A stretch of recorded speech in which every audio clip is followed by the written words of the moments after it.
कौन कमबख्त है जो बर्दाश्त करने के लिए पीता है। मैं तो पीता हूँ कि बस सांस ले सकूं। ये डायलॉग सुनकर किस अदाकार का चेहरा आप लोगों के जहन में आता है? जिसके दिल में दगा आ जाती है ना, उसके दिल में दया कभी नहीं आती। जी हाँ, ये डायलॉग्स हैं भारतीय हिंदी सिनेमा के पहले खान और ट्रेजेडी किंग कहे जाने वाले दिलीप कुमार साहब के। दिलीप कुमार साहब ने बेहतरीन अदाकारी का सबसे ज़्यादा फिल्म फेयर अवार्ड जीतने का रिकॉर्ड भी अपने नाम किया है।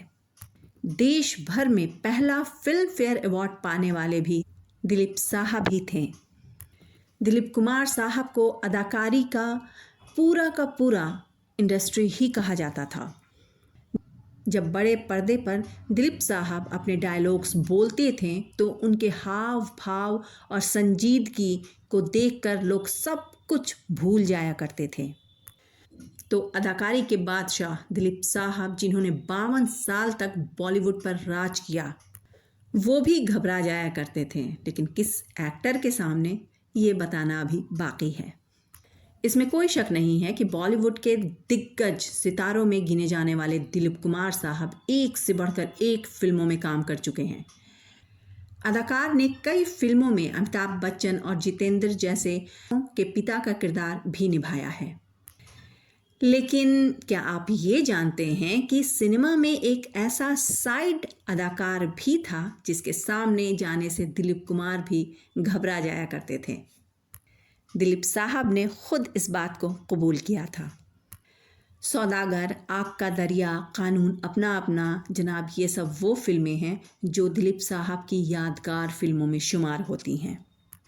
लेकिन अब बात उस अदाकार की जिनको देखकर दिलीप साहब भी घबरा जाया करते थे।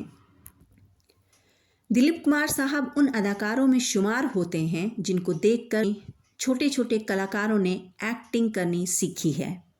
लेकिन दिलीप साहब किस अदाकार के मुरीद थे या फिर किसके सामने जाने से घबरा जाते थे, आइए एक नज़र डालते हैं। तो जनाब, ये अदाकार भी कुछ कम नहीं थे। इन्होंने अपने 52 साल के करियर में 310 फिल्मों में काम किया। इस अदाकार के सामने दिलीप कुमार साहब नर्वस हो जाया करते थे। वैसे तो दिलीप कुमार बड़े पर्दे पर एक्टर होने के साथ साथ अमिताभ बच्चन, जितेंद्र जैसे एक्टरों के पिता का रोल भी निभाया था। लेकिन एक साइड एक्टर के सामने आते ही वो घबराने लग जाते थे। तो चलिए, इससे पहले कि आप अपने मन में कोई और ख्याल लाएं या अपने दिमाग के घोड़ों को और दौड़ाएं, हम आपको बता ही देते हैं कि वो अदाकार कौन थे। दरअसल ये कोई और नहीं, एक्टर ओम प्रकाश जी थे, जिन्होंने ज़्यादातर फिल्मों में साइड एक्टर के तौर पर ही काम किया। ओम प्रकाश ने बॉलीवुड की तमाम फिल्मों में विलेन से लेकर साइड हीरो, पिता और दादा की भूमिकाएं भी बखूबी निभाई है। ओम प्रकाश साहब अपनी शानदार अदाकारी के दम पर किसी भी रोल में फिट हो जाया करते थे। वो किरदार में इस तरह से खो जाते थे और उनकी अदाकारी इतनी नेचुरल लगती थी जैसे उन्हीं को देखकर लिखा गया हो उनका वो किरदार। एक बार दिलीप साहब ने उनके बारे में बताते हुए कहा था कि मुझे ओम प्रकाश के साथ काम करते वक्त नर्वसनेस फील होती है। दिलीप साहब ने कहा था कि अपने पूरे एक्टिंग करियर में मुझे सिर्फ एक ही अदाकार से डर लगता है। गोपी की शूटिंग के दौरान वो मेरे परफॉर्मेंस पर भारी पड़ गए थे। ओम प्रकाश साहब, इन्होंने फिल्म दासी के ज़रिए अपनी एक्टिंग करियर की शुरुआत की थी। इसके बाद वो हावड़ा ब्रिज और मिस मैरी जैसी शानदार फिल्मों में बॉलीवुड में नजर आए थे। ओम प्रकाश एक शानदार एक्टर ही नहीं बल्कि एक बेहतरीन डायरेक्टर भी थे। 60 के दशक में उन्होंने संजोग और गेटवे ऑफ इंडिया जैसी फिल्मों का निर्देशन भी किया था। ओम प्रकाश साहब की अगर सबसे शानदार अभिनय की बात की जाए तो आलाप में उन्होंने जो अदाकारी दिखाई है वो लाजवाब थी। इस फिल्म का निर्देशन हरिकेश मुखर्जी ने किया था और जिसमें एक मार्मिक पिता पुत्र की कहानी दिखाई गई है। इस फिल्म में ओम प्रकाश ने अमिताभ बच्चन के अलग हो चुके पिता का किरदार निभाया था। इसी तरह ओम प्रकाश के सबसे यादगार अभिनय की बात करें तो इसी तरह 1967 की फिल्म परिवार में ओम प्रकाश ने जितेंद्र के पिता का रोल अदा किया था, जिसमें उनका नाम करमचंद था। इसमें कोई शक नहीं है कि ओम प्रकाश साहब ने जितनी भी अदाकारी की है वो सब लाजवाब हैं और वो सभी किरदार में इस तरह से समा जाते थे कि लगता था कि उन्हीं को देखकर वो रोल, वो डायलॉग लिखा गया हो।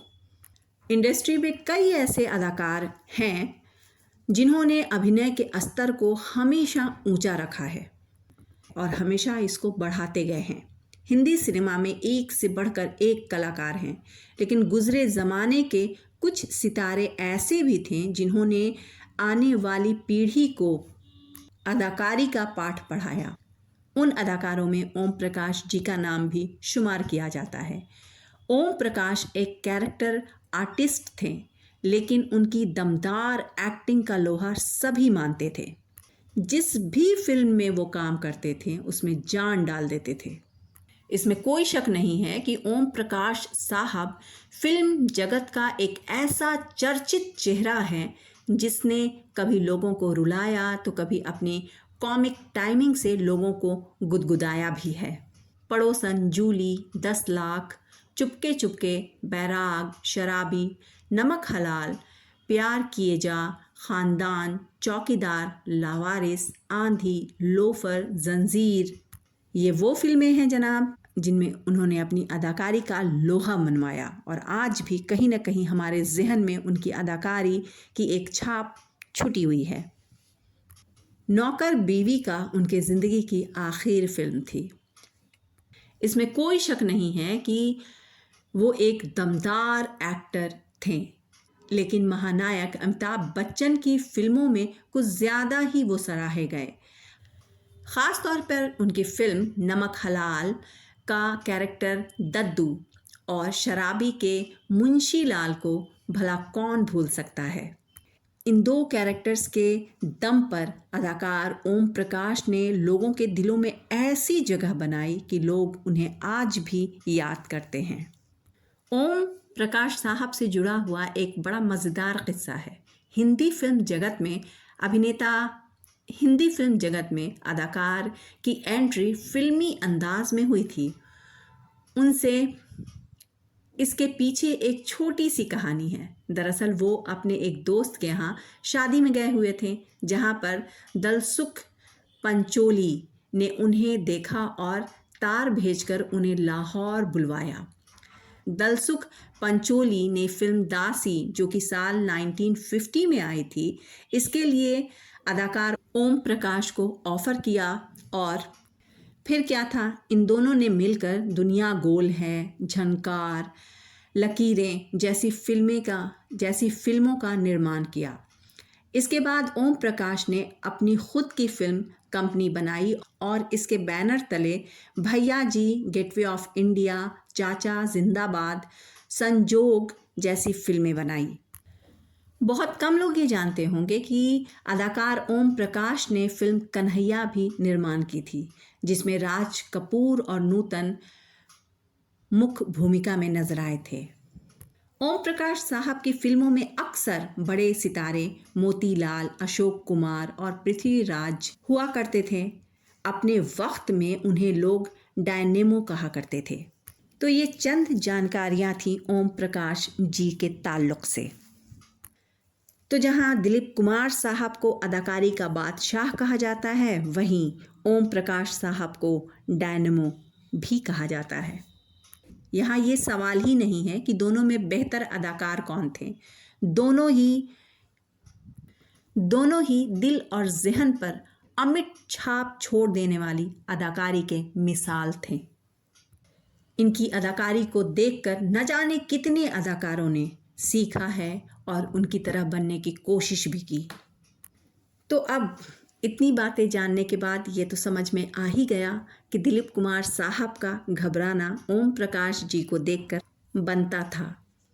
आप दोनों ही अदाकारों को ढेरों सलाम। वीडियो अगर पसंद आया हो तो प्लीज़ कमेंट में ज़रूर बताइएगा। मैं नीलम अफरोज़ आप सभी के सामने रहूँगी थोड़े इंतज़ार के बाद कुछ नए लेकिन पुराने किस्से के साथ।